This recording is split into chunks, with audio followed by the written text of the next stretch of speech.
Oke, baiklah, assalamualaikum warahmatullahi wabarakatuh. Kembali lagi di channel Ersa Putra. Kali ini kita akan membahas kisi-kisi penilaian sumatif akhir tahun untuk mata pelajaran matematika kelas 8 bagian pilihan ganda.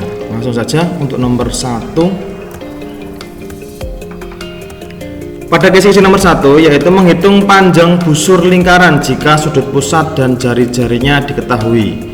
Soalnya diketahui sebuah lingkaran dengan jari-jari 21 cm dan sudut pusatnya adalah 30 derajat. Berapakah panjang busur lingkarannya?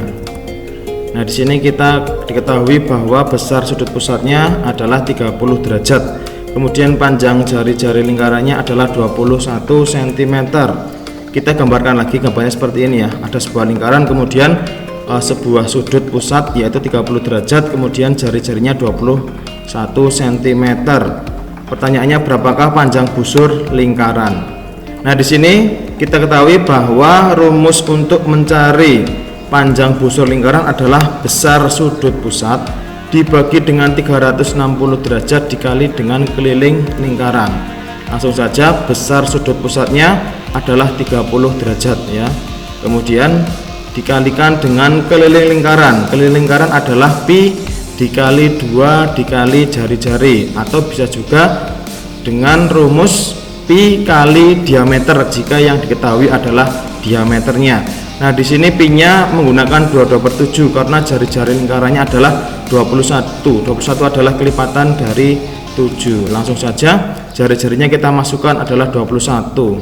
Nah, di sini kita bagi 21 dengan 7 menghasilkan 3. 22 dikali 2 kemudian dikalikan 3. 44 dikalikan 3 hasilnya 132.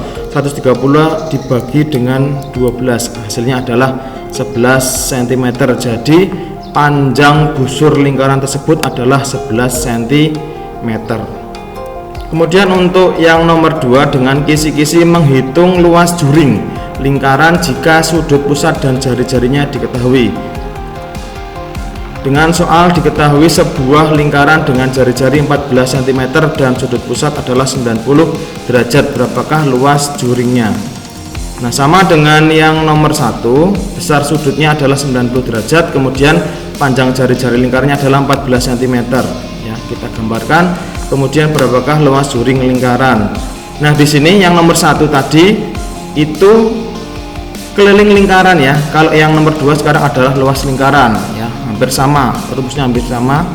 Kemudian kita ganti luas lingkarannya adalah pi kali jari-jari pangkat 2. Jika misalnya menggunakan diameter ya bisa menggunakan diameter. Nah, di sini jari-jarinya kita tulis yaitu 14 ya. 14 kali 14 kita coret ya. Kemudian kita tahu bahwa 14 dibagi 7 adalah 2. 22 dikali 2 kemudian dikali 14 hasilnya adalah 616. Kemudian 616 dibagi 4 sama dengan 154 cm persegi. Jadi luas juring lingkarannya adalah 154 cm persegi. Kemudian untuk yang nomor 3 dengan kisi-kisi menentukan panjang garis singgung persekutuan luar dua lingkaran dengan soal dua roda masing-masing memiliki jari-jari 9 cm dan 3 cm.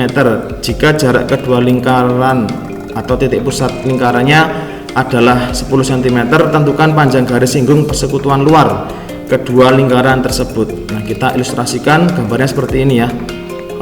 Jari-jari lingkaran pertama adalah 9, kemudian jari-jari yang kedua adalah 3 dengan jarak kedua titik pusatnya adalah 10 cm. Berapakah panjang garis singgung persekutuan luarnya? Nah, di sini P adalah jarak kedua titik pusat lingkaran adalah 10 cm, kemudian R besar itu adalah panjang jari-jari lingkaran yang A, itu sama dengan 9. Kemudian R kecil adalah panjang jari-jari lingkaran yang B adalah 3. Nah, untuk D nya itu garis singgung persekutuan luar ya. Kita akan mencari garis singgung persekutuan luarnya. Nah, di sini terdapat rumus yaitu D sama dengan akar dari P kuadrat dikurangi R besar dikurangi R kecil dikuadratkan. Nah, kita substitusikan P-nya adalah 10, kita masukkan 10. Kemudian R besarnya adalah 9, kita substitusikan 9. Kemudian 3 juga R kecilnya adalah 3. Nah, di sini 10 kuadrat adalah 100. Kemudian 9 dikurangi 3 adalah 6.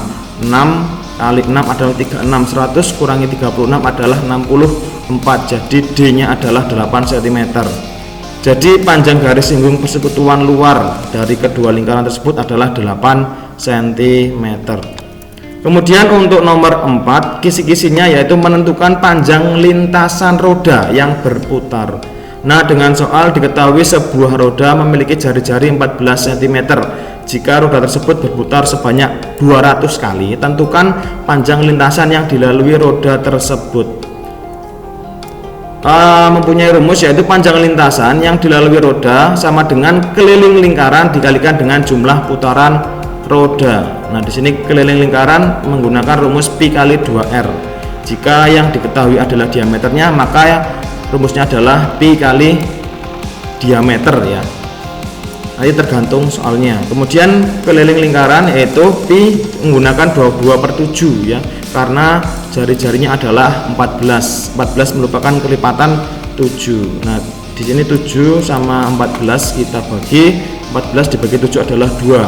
22 dikali 2 adalah 44. 44 kali 2 adalah 88 cm. Nah, kemudian jumlah putaran roda itu adalah 200 kali ya tadi ya, maka kita kalikan yaitu 88 kalikan 200 sama dengan 17.600. Jadi panjang lintasannya adalah 17.600 cm. Kemudian untuk yang nomor 5 dengan kisi-kisi hubungan sudut pusat dan sudut keliling. Diketahui sebuah lingkaran sebagai berikut ya, ini gambarnya ya. Sudut ACB adalah 70 derajat, kemudian APB adalah 5x dikurangi 10 derajat. Berapakah nilai x-nya? Kita gambar lagi gambarnya. Kemudian yang perlu kalian ingat, sudut pusat itu sama dengan 2 kalinya sudut keliling ya. Sudut pusat itu 2 kalinya sudut keliling. Nah, kita tulis sudut pusatnya adalah 5x dikurangi 10. Kemudian sama dengan 2 kalinya 70, karena sudut pusat adalah 2 kalinya sudut keliling. Nah, 70 dikalikan 2 adalah 140. Nah, kita pindah ruas yang negatif menjadi positif ya. Negatif 10 menjadi positif 10. Kemudian 140 ditambah 10, 150. X-nya kita pindah ruas menjadi pembagian ya. 150 dibagi 5 adalah 30 derajat. Nah, kita ingin mencari berapakah panjang APB-nya. Kita tulis lagi 5x dikurangi 10, x-nya kita ganti dengan 30 atau kita substitusikan. 5 kali 30 adalah 150. 150 dikurangi 10 adalah 140. Jadi benar ya, ketika APB itu 2 kalinya ACB, APB adalah 140, ACB nya adalah 70 derajat.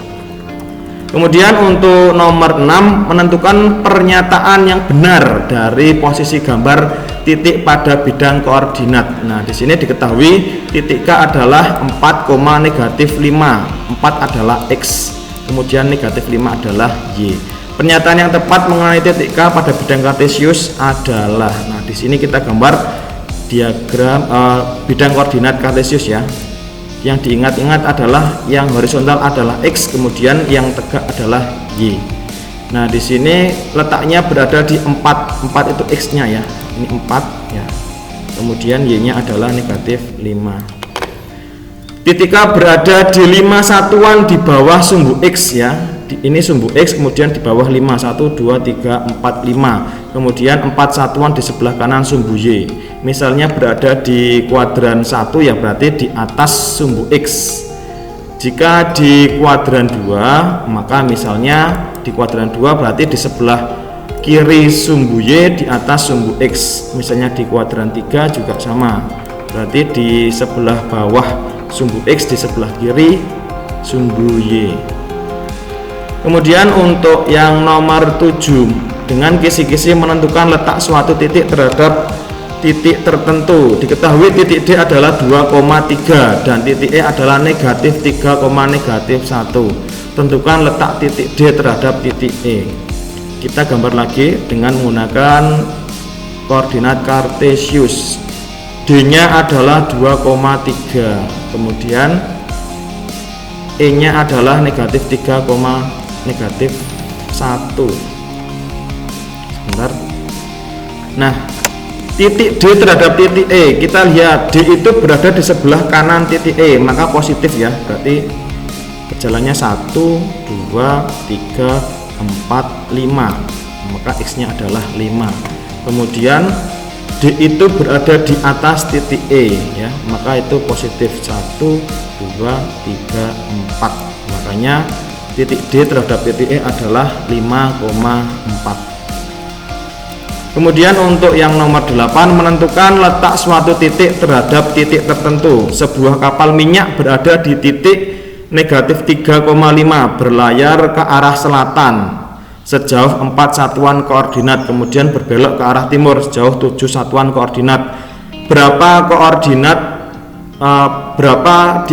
berapakah kapal tersebut sekarang berada? Nah, kita gambar lagi di koordinat kartesius. Mula-mula kapal itu berada di koordinat negatif 3,5 ya, ini kapal.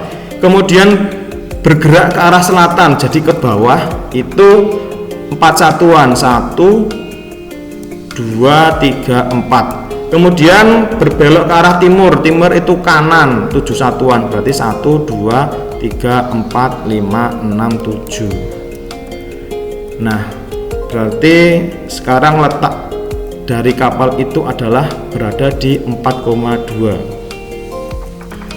Kemudian untuk nomor 9, menyatakan suatu relasi dalam diagram panah. Diketahui data bahwa nama siswa yang menyukai ekstrakurikuler sebagai berikut. Ani menyukai tari, Budi menyukai renang, Cahya menyukai basket, Doni menyukai renang, Edo menyukai sepak bola. Dan dari data di atas atau diagram di atas,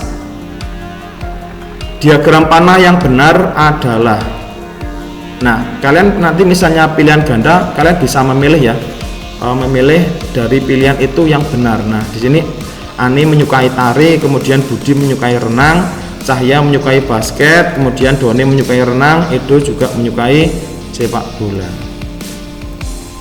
Kemudian untuk yang nomor 10, menentukan anggota domain, kodomain atau range dari suatu fungsi yang disajikan dalam diagram. Perhatikan diagram panah dari relasi di bawah ini. Nah, di sini Ali menyukai merah, Siti menyukai ungu, Amir menyukai hitam, dan Rizky menyukai merah.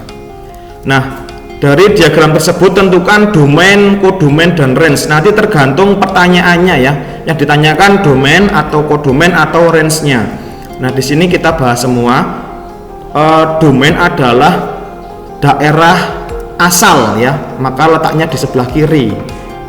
Beranggotakan Ali, Siti, Amir, dan Rizky. Kemudian kodomain adalah daerah kawan, biasanya letaknya di daerah kanan ya, maka anggotanya adalah merah, ungu, dan hitam. Kemudian range adalah daerah hasil yang ada hasilnya ini ya, berarti merah, ungu, dan hitam. Kemudian untuk nomor 11, dengan kisi-kisi menentukan daerah hasil dari suatu fungsi dengan domain tertentu. Soalnya diketahui sebuah fungsi adalah fx sama dengan x kuadrat ditambah 4 dengan domainnya adalah 1, 2, 3. Tentukan daerah kodomainnya. Nah, kita tulis lagi, fungsi x adalah x kuadrat ditambah 4. Daerah domainnya adalah 1, 2, dan 3. Kita mencari dulu dengan domain 1, maka f1 sama dengan x nya ya, x nya diganti dengan angka 1, berarti 1 kuadrat ditambah 4. 1 kuadrat adalah 1 ditambah 4 sama dengan 5. Kemudian f2, 2 kali 2 adalah 4, 4 ditambah 4 adalah 8. Kemudian untuk yang domain 3 yaitu 3 kuadrat, berarti 3 kali 3 9, 9 tambah 4 adalah 13. Jadi daerah kodomain adalah 5, 8, dan 13. Begitu.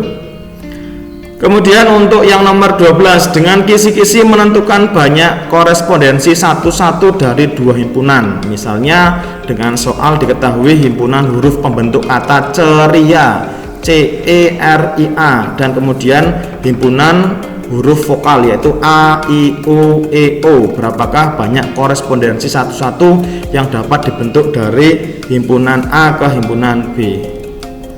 Kita tulis himpunan pembentuk kata ceria ya, ada 5 huruf ya, C, E, R, I, A.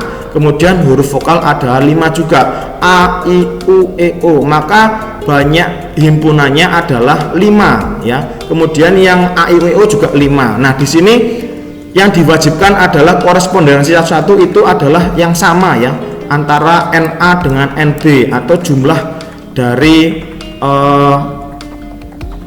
jumlah anggotanya itu sama dengan jumlah anggota yang B, harus sama. Maka itu bisa dikatakan korespondensi satu-satu, yaitu jumlahnya 5. Nah, di sini 5 faktorial yaitu 5 dikali 4 dikali 3 dikali 2 dikali 1. 5 kali 4 adalah 20, 20 kali 3 adalah 60, 60 kali 2 adalah 120. Jadi 5 faktorial adalah 120.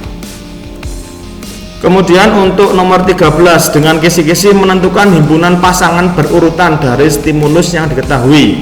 Dengan soal dari sebuah grup bermain, terdapat beberapa anak yang memilih warna-warna untuk melukis.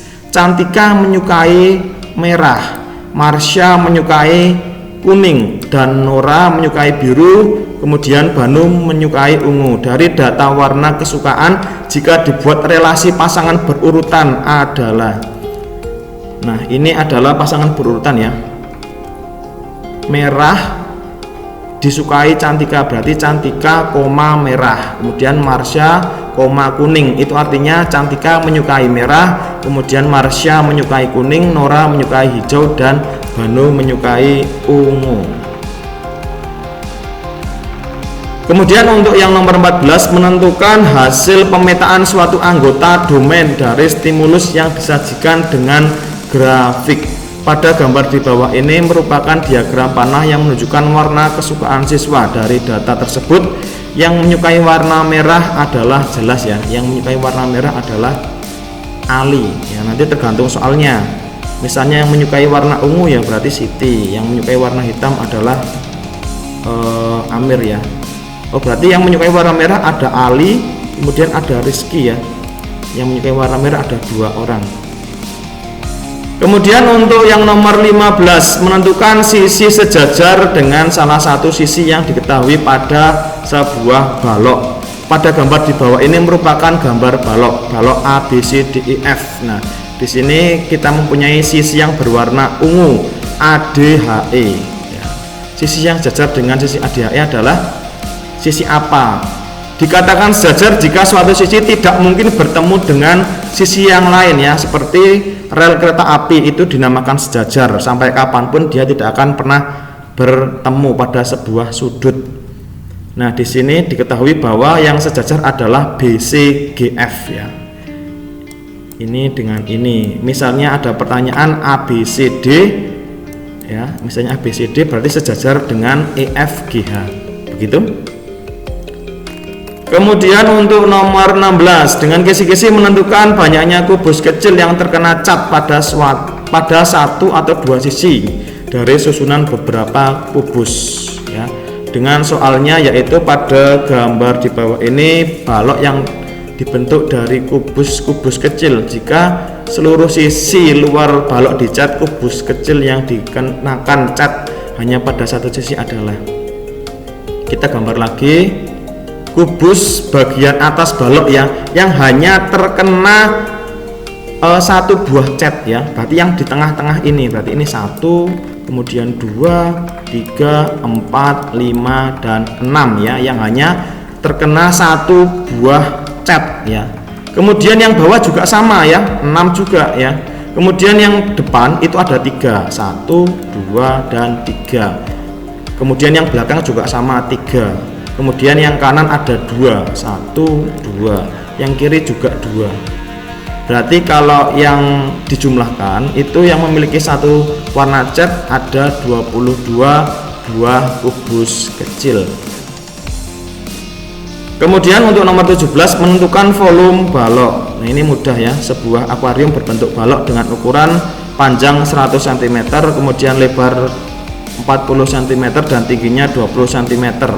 Jika akuarium tersebut akan diisi air penuh, berapakah volume akuarium tersebut? Kita gambarkan sebuah akuarium panjangnya 100 cm, kemudian lebarnya 40 cm dan tingginya adalah 20 cm. Berapakah volume balok tersebut? Kalian ingat bahwa volume balok dengan rumus panjang kali lebar kali tinggi.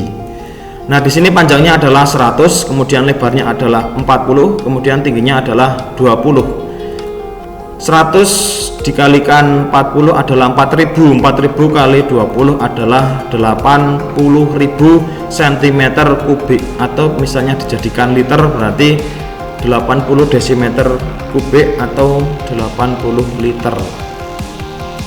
Kemudian untuk yang nomor 18, menghitung luas permukaan prisma alas berbentuk belah ketupat. Yang kedua diagonalnya serta tinggi prisma diketahui dengan soal sebuah prisma belah ketupat memiliki diagonal yaitu 12 cm dan 16 cm. Panjang sisinya adalah 10 cm dan tingginya adalah 5 cm. Hitunglah luas permukaan prisma tersebut. Nah, kita gambarkan lagi. Diketahui diagonal AC nya adalah 12, kemudian BD nya ini ya, AC itu sini ya, kemudian BD ini adalah seperti ini, kemudian tingginya adalah 5 cm dan panjang sisinya adalah 10 ya. Nah, diketahui luas permukaan prisma itu adalah luas sama dengan 2 kali setengah dikali diameter 1 dikali diameter 2. Kenapa kok 2? Karena luas permukaannya ada alas dan kemudian ada tutup, jadi 2 ya. Setengah kali diameter 1 kali diameter 2 adalah luas dari belah ketupat. Kemudian 4S dikalikan dengan T. Nah, di sini D1-nya diagonal satunya adalah 12. Kemudian diagonal 2-nya adalah 16. Nah, 4S, S-nya adalah 10. Setengah dikali 12 dikali 16 adalah 96. Kemudian 4 dikali 10 adalah 40, 40 dikali 5 adalah 200. Nah, di sini 2 dikali 96 adalah 192. 192 ditambah 200 adalah 392. Jadi luas permukaan prisma belah ketupat itu adalah 392 cm persegi. Kemudian untuk nomor 19, dengan kisi-kisi menghitung volume limas segi 4 beraturan. Sebuah limas dengan alas berupa persegi berukuran 15 x 15 meter ya. Tinggi atap limas, nah ini atap ya, adalah 7 meter.